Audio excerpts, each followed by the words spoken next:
Hello my dear students, कैसे हैं आप सभी। मैं डॉक्टर कपिल जैन आज का ये जो मैं वीडियो लेके आया हूं, अभी सोमवार मतलब 23 जून को जो इंदौर खंडपीठ है, माननीय जो हाई कोर्ट है मध्य प्रदेश का, उसकी जो खंडपीठ है, जो 75 स्टूडेंट्स का रिजल्ट अभी तक अटका हुआ है, उसके ऊपर वापस एक सुनवाई हुई थी।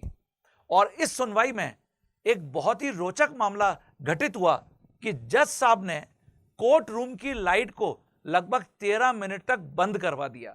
अब इसके पीछे जज साहब की क्या सोच रही होगी, इसको मैं आपको इस वीडियो के माध्यम से बताना चाह रहा हूं। अंत तक जरूर मेरे साथ बने रहिएगा।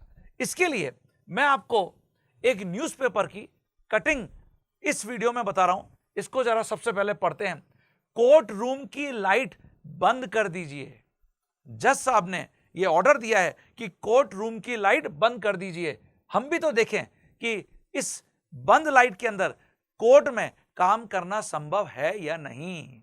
तो ये काफी अच्छा मुझे लगा कि उनका मतलब एक वो है, निष्कर्ष है कि भाई देखा जाए कि अंधेरे में जब बच्चों को अगर समस्या हुई है तो हमको समस्या हो सकती है या नहीं हो सकती है, इसको समझने के लिए उन्होंने कुछ ऐसा किया।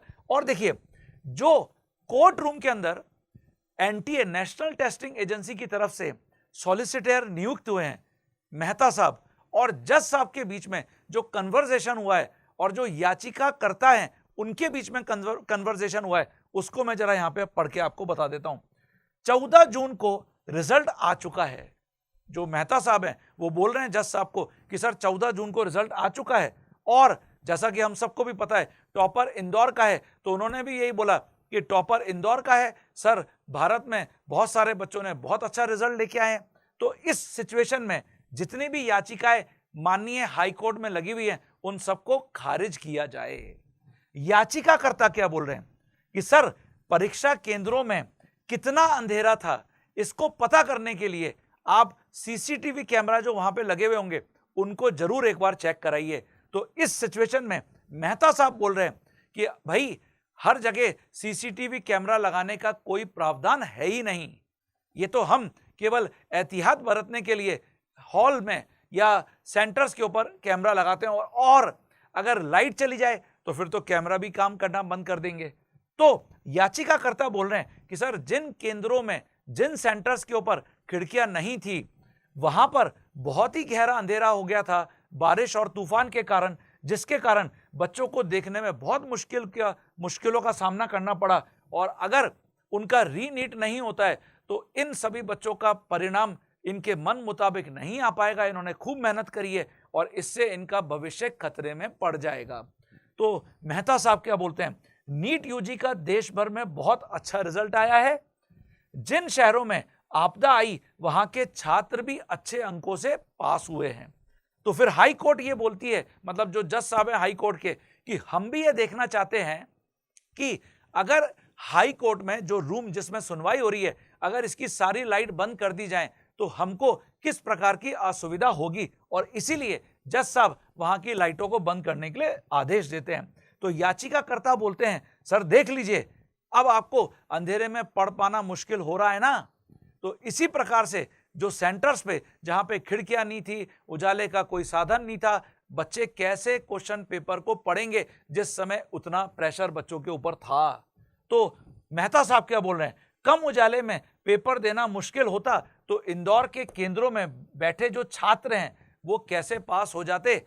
इसमें मुझे लगता है कि थोड़ी सी बात समझ में नहीं आ रही है। हर सेंटर अलग अलग होता है। ऑब्वियसली कुछ सेंटर पे लाइट नहीं गई, कुछ सेंटर पे विंडोज थी। तो मेरा भी ये मानना है कि ये बात थोड़ी सी लॉजिकली समझ में नहीं आती है।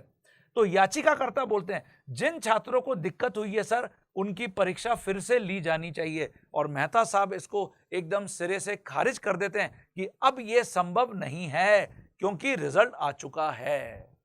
तो अब हाई कोर्ट के जो जज साहब हैं, उन्होंने अगली सुनवाई को 30 जून के लिए फिर से टाल दिया है, और इन 75 बच्चों पर अभी भी संकट के बादल मंडरा रहे हैं कि इनके साथ क्या होना है। तो आपको यह समझ में आया कि जज साहब ने जो लाइट बंद करने का हाई कोर्ट के उस रूम में आदेश दिया, मुझे लगता है लॉजिकली वो सही था कि उन्होंने ये समझने की कोशिश करी कि जिस प्रकार से बच्चों ने अंधेरे रूम में क्वेश्चन पेपर को जब पढ़ा होगा तो उनको क्या डिफिकल्टी गई, तो डेफिनेटली जज साहब ने भी इसको उस एक्सपेरिमेंट में 13 मिनट के दौरान जरूर समझा होगा। तो अब देखते हैं 30 जून को जो अगली सुनवाई होगी उसमें बच्चों के किस प्रकार से फेवर में जज साहब कोई रिजल्ट और कोई कंक्लूजन, कोई निष्कर्ष पर पहुंचते हैं। तो ये वीडियो अगर आपको अच्छा लगा और आप अपने फ्रेंड्स के साथ भी शेयर करना चाहते हैं, इसको जरूर से शेयर कर दीजिए। और हाँ, अगर आप पहली बार मेरे इस channel chemistry bye Jain sir पर आए हैं तो इस यूट्यूब चैनल को जरूर सब्सक्राइब कर लीजिए, बेल आइकन बटन को प्रेस कर लीजिए और अपना ध्यान रखिए। हम अगले वीडियो में फिर मिलते हैं। Bye bye.